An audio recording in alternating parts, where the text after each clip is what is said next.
Let's continue our discussion on financial statements. Let's continue our discussion on financial statements. We're done with the statement of financial position. Let's now move on to statement of comprehensive income. Statement of comprehensive income is also called the income statement or profit or loss statement. So, statement of comprehensive income measures the financial performance of an entity. So, ano ba ibig sabihin ng financial performance? So, basically, class, ibig sabihin lang yan, it's the profitability. Okay? So, pwedeng net income or net loss for the period. Right? Ang ibang tawag natin dyan is the results of operations. Now, when you say comprehensive income, it is composed of net income plus other comprehensive income or OCI. So, technically speaking, magkaiba yung statement of comprehensive income and income statement. Okay? Because pag income statement, ang nandun lang is the net income. So, statement of comprehensive income, you have net income and OCI. Okay? Now, let's focus on OCI. We have 6 examples. Number 1 is unrealized gain or loss from FVOCI. Na-discuss natin yan under investments. We have revaluation surplus under PPE. Remeasurement gain or loss under employee benefits. What else? We have gain or loss on translation, which we will discuss under AFAR, and gain or loss on cash flow hedge, which we will also discuss under AFAR. Right? So, wag niyo muna masyadong isipin yung dalawa na yan. Okay, now, OCI items can be further categorized into 2. Subject to reclassification or not subject to reclassification. Actually, yung concept niya, kung maaalala yung discussion natin under investments, yun yung with recycling and without recycling. Okay? Kapag subject to reclassification, pag binenta natin or dinirecognize yung FVOCI, pwede mo siyang i-transfer into P&L. Kapag not subject to reclassification, sa RE naman yan. Alright? So, sir, alin dyan yung mga subject and not subject to reclassification? Yung unrealized gain or loss from FVOCI, if you remember, class, dalawa yan. Meron tayong mandatory FVOCI and FVOCI by election. And if you recall, yung FVOCI by election, applicable lang yan sa mga equity securities. Okay? Kapag mandatory FVOCI, subject to recycling yan. Kapag by election, not subject to recycling. Diretso RE. Okay? Revaluation surplus, not subject to recycling. Remeasurement gain or loss, not subject to recycling. Gain or loss on translation, and gain or loss on cash flow hedge are subject to reclassification. Okay? Sige. Now, let's go to presentation. Sir, paano natin pine-present yung statement of comprehensive income? Actually, dalawa yung class. Pwede natin i-present siya as a single statement. So, literally, isang statement siya showing the statement of comprehensive income or 2 statements wherein the first statement, nandoon yung net income and sa second statement, nandoon yung OCI. Okay, so ganun siya. So, again, ayan yung presentation natin ng statement of comprehensive income. Single statement or 2 statements. Now, yung single statement, ang example niyang class is this one. Alright, so tingnan natin. You have sales minus cost of goods sold, you get gross profit. Plus other income, you have total income. Minus the expenses, selling expenses, administrative expenses, other expenses, finance cost. When you say finance cost, interest expense yan. You have income before tax, minus income tax expense, you get net income, and then dito mo plus minus OCI yan. You get the comprehensive income. Ang tawag natin dyan, ito yung single statement. Okay, so analyze natin, class. Sales minus cost of goods sold, alam natin, ito yung main line of business of an entity. Okay? Plus other income, yung other income, yun yung hindi main line of business. Examples are dividend income. Ano pa? Interest income. We also have gain on sale of PPE, for example. Hindi yan related sa main line of business. Kaya, dun siya sa other income. Okay, you have expenses, selling expenses related sa pagbebenta natin. Okay, administrative expenses, ito yung mga office expenses. Okay, other expenses, ang example nito, class, let's say, loss on sale of PPE. Okay, we also have, again, finance cost, na ibig sabihin lang yan, interest expense.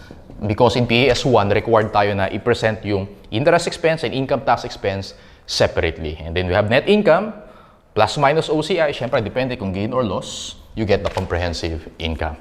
So, pag 2 statements naman, ganito lang din, except that, ihiwalay mo lang. Magne-net income ka muna. Okay? Ito yung first statement mo. And then sa second statement, meron kang net income plus minus OCI, you get the comprehensive income. So, ganyan yung two statements. Okay. Sige. So, apply natin class yung concepts. Let's go to illustrative example number 3. Illustrative example number 3. Questions are, okay, selling administrative expenses and other expenses. So, let's read. CPA company presented the following information in 2025. Okay, insurance expense. Tingnan natin class kung paano natin siya i-classify. Selling expense, administrative expense, and other expenses. Okay, so ganyan gawin natin. Next, first way is insurance expense. Kapag insurance expense class, administrative yan. Kasi ang example niyan, for example, building insurance. Kung maalala nyo, pag sinabing admin, related sa office expenses. Yan. Okay, so pag insurance, lagay mo yan sa admin. We have advertising expense related sa pagbebenta yan. Advertising, so selling expense yan. Lagay natin dito, 10,000. We have freight out. Freight out basically delivery charges. So selling yan. Lagay natin 5,000. We have freight in. Pag freight in, basically kinakapitalize mo sa inventory yan. Pag binenta mo, magiging cost of goods sold. So wala siya dito. Okay, loss on sale of equipment, other expense. Lagay natin 1,000. Legal and other professional fees, more of administrative. So, basta hindi related sa pagbebenta, lagay mo sa admin. Rent expense, half occupied by sales department. So, kalahati, admin, kalahati, selling. Okay, so lagyan natin 2,000 and then 2,000. Sales commission expense, so related sa pagbebenta, 7,000. Doubtful account expense, kapag silent class, yung budget expense or doubtful account expense, administrative yan. Okay, so lagay mo dyan, administrative, 8,000. Cost of goods sold, hindi yan kasama. Interest expenses, huwag mo ilalagay sa others yung interest expense kasi separate yan. Okay? Finance cost yan. So, add natin. Let's go to selling expenses, 10,000 plus 5,000 plus 2,000 plus 7,000, you get 24,000 selling expenses. Administrative, 50,000 plus 6,000 plus 2,000 plus 8,000, you have 66,000. And then other expenses, 1,000. Okay, so answers natin. Illustrative example number 3. Let's go to illustrative example number 4. Okay, so net income, OCI, and comprehensive income. The following items were presented for the purpose of determining comprehensive income. Profit for the year, so lagay natin dito class, net income. Lagay natin OCI. And alam natin, pag in-add mo yan, yun yung comprehensive income natin. Okay, so net income is 1 million profit for the year. Increase in revaluation surplus, so that's OCI, positive, 500,000. Remeasurement loss, ito siya. Sa employee benefits yan, syempre negative, 100,000. Translation loss, ito siya, gain or loss on translation, that's 200, negative. Alright, so how much yan? 500 minus 100 minus 200, that is 200,000. Dividends declared, sa retained earnings natin siya-charge yan. So sagot natin class, net income is 1 million. OCI is 200,000. Comprehensive income, add mo yan, you get 1.2 million. That's for illustrative example number 4. Okay, let's go to our main problems. Main problem number 1. Ganun lang din. We just compute for yung mga income and OCI items. Sige, main problem number 1. Main problem 1. Okay. Question number 1, what amount should be reported as income from continuing operations? So, ano ibig sabihin nun? Continuing operations. So, ganito yung class. Whenever meron tayong, let's say, i-close na store or branch, okay, meron tayong tinatawag na income from discontinued operations. So, kapag lang meron tayong i-close na division, na store, or mga branch. So, ganito yung magiging itsura ng income statement or statement of comprehensive income natin. Meron tayong income from continuing operations, alright, plus minus income from discontinued operations. Yung discontinued operations, actually, meron tayong separate session para dyan. You have net income plus OCI, you have comprehensive income. Okay, so basically, ihiwalay mo yung income na nagko-continue pa rin mag-operate and yung i-discontinue mo na. Ganun siya. Sige, so, let's read the given. First question is, what amount should be reported as income from continuing operations? Okay, start tayo with net sales, kasama yan. So, sabayan nyo ako mag-compute, 9.5 million. Minus cost of goods sold na 4 million. Minus selling expenses na 1 million. Minus administrative expenses of 1.2. Minus interest expense of 700,000. Plus gain from expropriation or gain from sale of land, plus 500. minus income tax, 800,000. Nakuha nyo ba class yung 2.3 million? Okay, so yun yung income from continuing operations. Got it? May nakalagay dyan, income from discontinued operations. Okay, separately presented yan. Okay, 600,000. Therefore, net income natin, add mo yan, 2.9 million. Okay, so question 1, what amount should be reported as income from continuing operations? Sagot mo dyan, boy, 2.3 million. And then, question number 2, what net amount should be recognized as OCI? So, tingnan natin, continue natin yung pag-answer. Okay, OCI natin, tingnan natin class ha, meron tayong unrealized gain on equity security, so plus 900,000. We have unrealized loss on yung cash flow hedge, again sa AFAR natin di-discuss yan. Unrealized loss, so that's negative 400,000. We have increase in projected benefit obligation due to actuarial assumptions. Actually, yun yung remeasurement gain or loss. Tataas yung liability natin, yung obligation, therefore loss yan. Minus 300. What else? We have foreign translation adjustment debit. Pag sinabing debit, loss. Pag sinabing credit, gain. Okay, so minus natin, 100,000. Revaluation surplus, we know it's positive, 2.5 million. Sige, complete natin yung OCI, 900,000. Minus 400,000. 900 minus 400 minus 300,000 minus 100,000 plus 2.5 million. You have letter A, 2.6 million. Okay, OCI natin, 2.6 million, letter A. Okay, so i-double check ko lang. 900 minus 400 minus 300 minus 100 plus 2.5. Yes, that's 2.6 million. So add natin net income plus other comprehensive income, 2.6 plus 2.9. Net comprehensive income natin is 5.5 million. So, question number 2, what is the OCI? 2.6 million yan, letter A. Question number 3, what amount should be reported as net income? 2.9 million, letter A. Question number 4, what amount should be reported as comprehensive income? 5.5 million, letter A. Okay, so that's for main problem number 1. Let's go to main problem number 2. Question is, it shall report as income after tax from continuing operations after tax. So, i-consider natin yung tax rate. Sige, so, the records of Ramon Corporation as of December 31. Tignan natin class, alin yung positive, alin yung negative. Uncollectible account expense, obviously expense yan, so minus 2 million. Freight out, minus 3.5 million kasi selling expense yung freight out. Cost of sales, minus 40 million. Loss on sale of equipment, minus 1.5 million. Sales, plus 90 million. And then, interest income plus 4 million, income yan. Administrative expenses minus 10 million. Finished goods, hindi, inventory yan, asset yan. Sales commissions, commission expense yan, minus 7 million. Finished goods, asset yan. So, computing natin yung class. Yung positive muna, 90 million plus 4 million. And then, minus natin yung mga negative. Minus 2 million, minus 3.5, minus 40 million, okay? Minus 1.5 million. Minus 10 million, minus 7 million, you get 30 million. Pero take note class, hindi pa natin na consider dyan yung tax rate. What is the tax rate? 30%. So pag ang tanong sa'yo, income after tax, multiply mo yan by 70%. That's why sagot natin dyan, 21 million, letter B or boy, 21 million.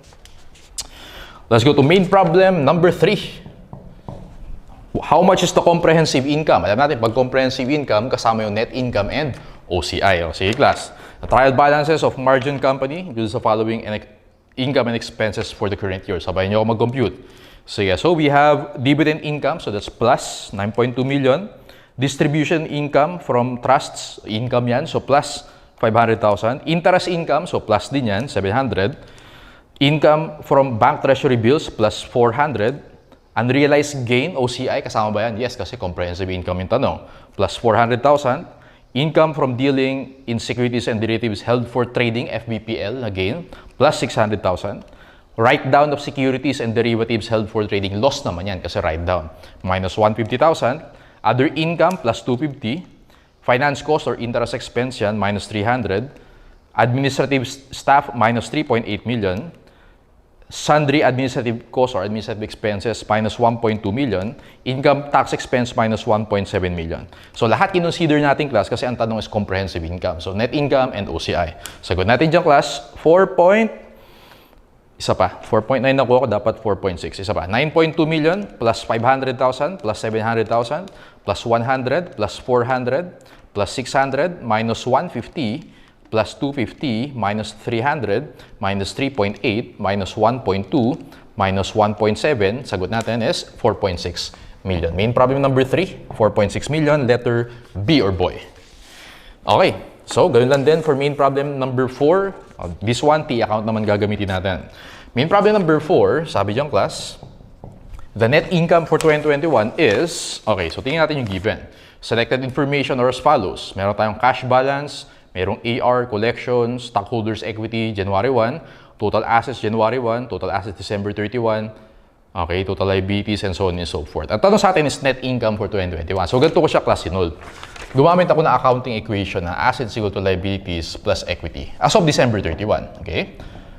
So, ano ba yung assets natin as of December 31? Tingin ka dun sa fourth to the last item, 880,000.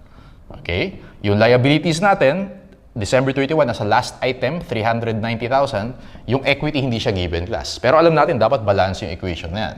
So, equity natin should be 880,000 minus 390,000, 490,000. Okay? Ito yung equity natin na December 31.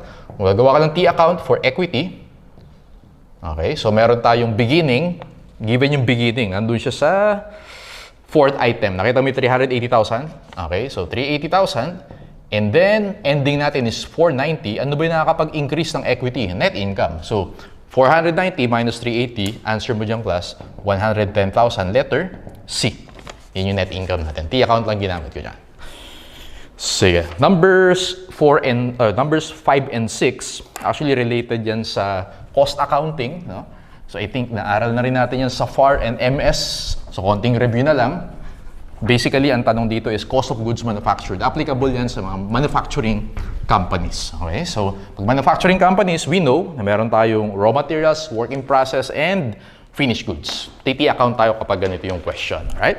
So, the cost of goods manufactured for the current year was, so gagawin ko lang dyan class, sa main problem number 5, nakapag-solve na tayo ng ilang beses ng ganito under a FAR, sa job order costing, and sa MS. Right? So, basically, parang review na lang siya. So, start ako with raw materials na T account. Tingin ka sa baba, meron dyan beginning and ending. Beginning is 300, ending is 450. And then, yung first item class, yung purchases natin 4 million. Solve for X, 300,000 plus 4 million minus 450, you get 3,850,000. Class, ano yung 3,850,000 natin? Tama ba? Ito yung raw materials used. Okay, so lagyan natin dyan, raw materials used, 3,850,000. Lagyan natin yung direct labor and overhead para makuha natin yung total manufacturing cost. Okay? Direct labor, second item, 1.5 million. So, lagyan mo lang dyan, 1.5 million. Overhead natin, gumpitin natin class. Indirect labor, overhead yan. So, 800. Plus factory repairs, overhead din yan, plus 200. Taxes on factory building, basta related sa factory, overhead yan. Okay? Plus, how much yun? 100. Depreciation factory plus 300. Take note class, yung iba, taxes on sales room, so pag-related sa pagbebenta, again, selling expenses yan, hindi yan overhead. Depreciation sales equipment, so expense yan, operating expense, advertising, operating expense, office salaries, operating expense yan, specifically administrative expenses yan. Utilities, 60% applicable to factory, 20% to sales room, and 15% to office. So ang important lang sa atin yung 60%. Okay? 60% ng 500,000 is 300,000. Therefore, pag inad natin yan, 800,000 plus 200 plus 100,000 plus 300 plus 300, overhead natin is 1.7 million. Add mo yung raw materials used, 3,850, plus direct labor of 1.5 plus 1.7, total manufacturing cost natin is 7,050,000. Pero hindi yan yung question. Ang question sa atin is cost of goods manufactured. Alam natin, gagamit tayo ng T account for WIP. Beginning balance ng WIP natin is 400,000. Ending balance is 350. Lagay mo yung total manufacturing cost sa debit, 7,050,000.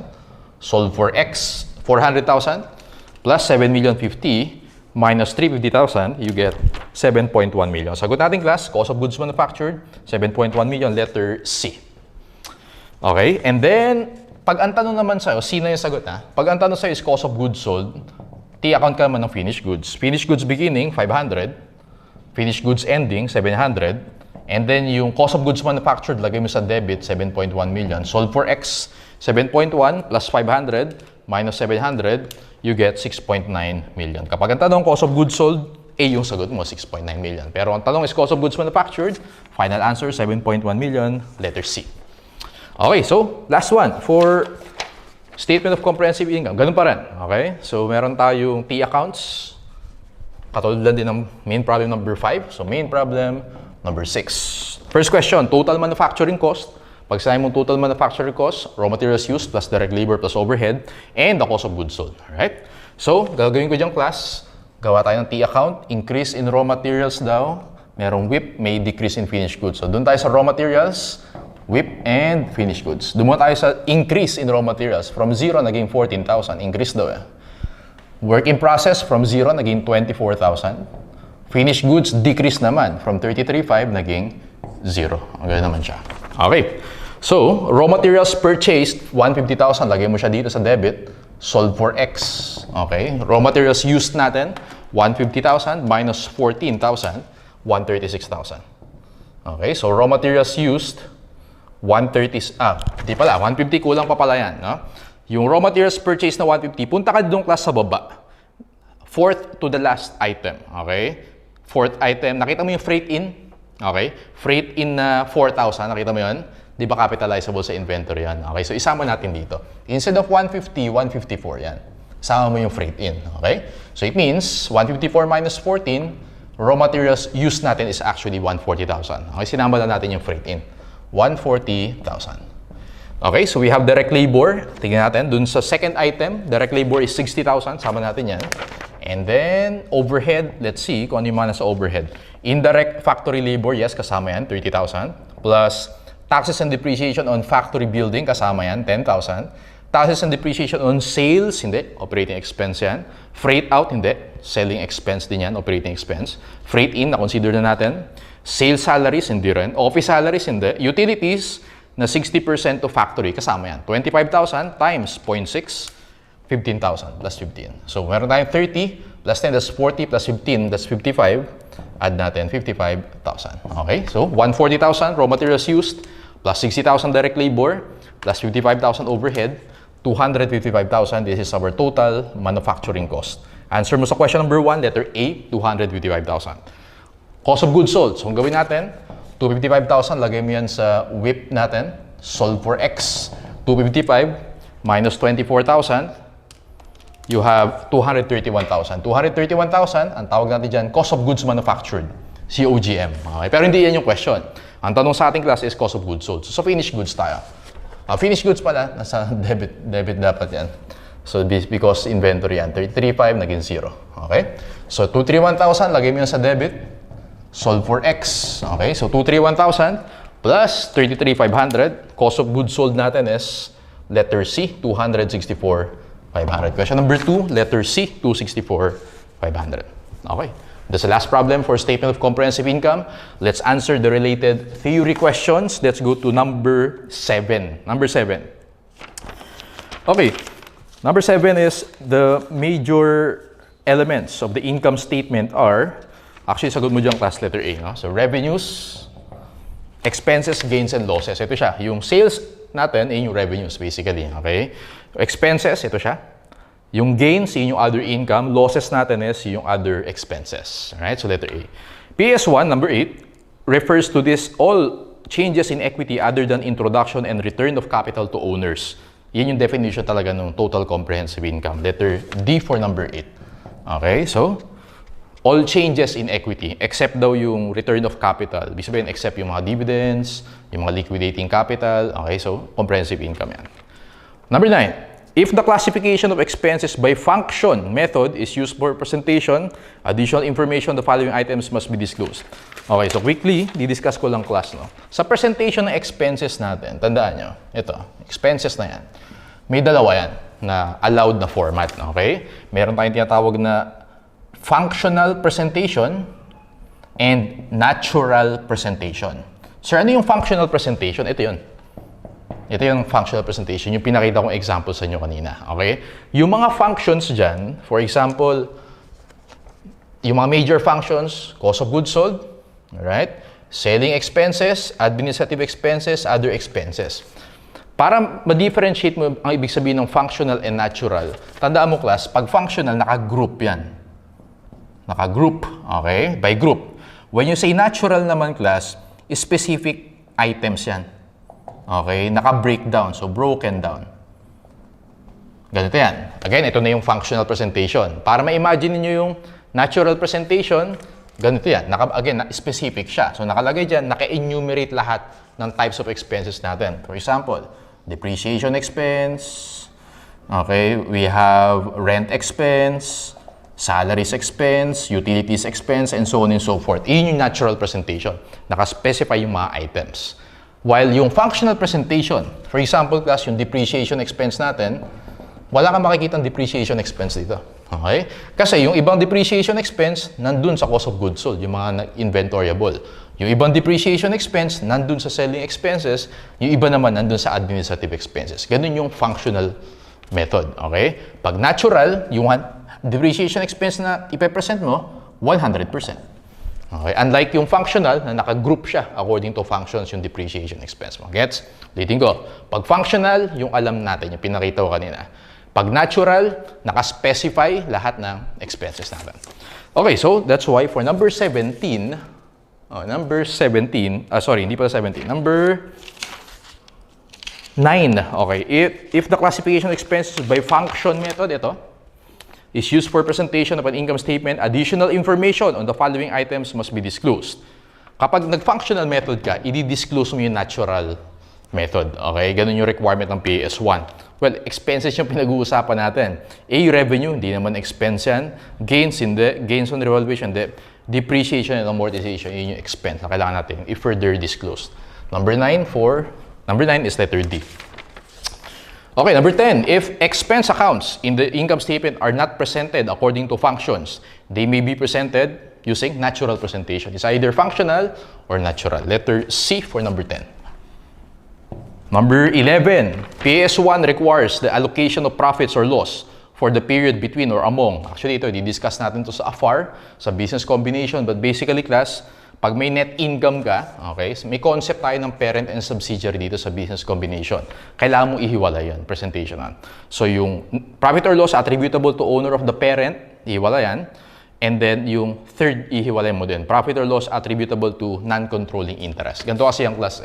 Si subsidiary, ang may-ari sa kanya, si parent at si NCI or non-controlling interest. So, separate mo ipe-present yung profit or loss nila. Kaya, sagot mo dito is boy 1 and 3. Okay? For number 11. Ito lang. Number 12, under PAS1, which of the following is not included in the computation of profit? Finance cost, yes. Interest expense yan. Gain or loss on discontinued operation, yes. Unrealized gain in change in biological assets, yes. Fair value, parang FVPL siya. Unrealized gain in change in value of OCI, hindi. Other comprehensive income, yan. Hindi yan kasama sa profit. Therefore, for number 12, dog sagot mo dyan. Number 13, what is the purpose of reporting comprehensive income? Punta ka sa boy. To report a measure of overall entity performance. Yung profitability o yung results of operations. B for number 13. Number 14, comprehensive income excludes changes in equity resulting from which of the following? Prior period error correction, retained earnings yan, hindi kasama yan. Dividends paid to shareholders, retained earnings din yan, hindi rin kasama yan. Actually, dalawa sagot natin, A and B. Okay?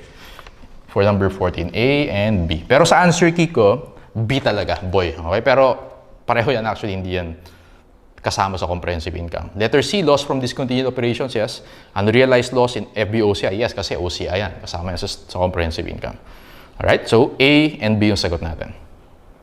Number 15, which of the following components of OCI will be reclassified when specific conditions are met? Ito, tingin ka dito. A, changes in revaluation surplus, hindi. Not subject to reclassification. Remeasurements of defined benefit plan, hindi rin. Letter C, gain or loss from investment equity securities. Equity securities, ito yan, by election. At pag by election, hindi yan kasama. Alright? Effective portion, cash flow hedge, ito, kasama yan. Okay, so letter D yung sagot natin. Dog for number 16. 15, dog pala. 15, dog. Number 16, which is not included in the computation of OCI. Unrealized gain on, yes, kasama yan. Unrealized changes in balance of revaluation surplus, kasama yan. Loss from translation, yes. Unrealized loss from derivative contracts designated as fair value hedge. Take note na lang, no? Yung cash flow hedge lang, yung pumapasok sa OCI. Kapag fair value hedge, papasok sa P&L yan. Di-discuss natin yan sa AFAR. Okay? So, FYI mo na yung 16, dog yan. Pag fair value hedge, pupunta ng P&L yan. Okay, let's move on to number 18. 1.8. Which is an acceptable method for reporting comprehensive income? Pwedeng one statement, pwedeng two statements. Dog yung sagot natin for number 18. Number 19, under PAS1, which of the following should be classified as extraordinary item in reporting results of operations? Actually, under PAS1, bawal na mag-report ng extraordinary item. Okay? I-report mo na siya is either other income or other expense. Kaya sagot mo sa number 19, dog, none all are ordinary gains and losses. For number 19. Na yan. And then, okay, so I think that's it for statement of comprehensive income.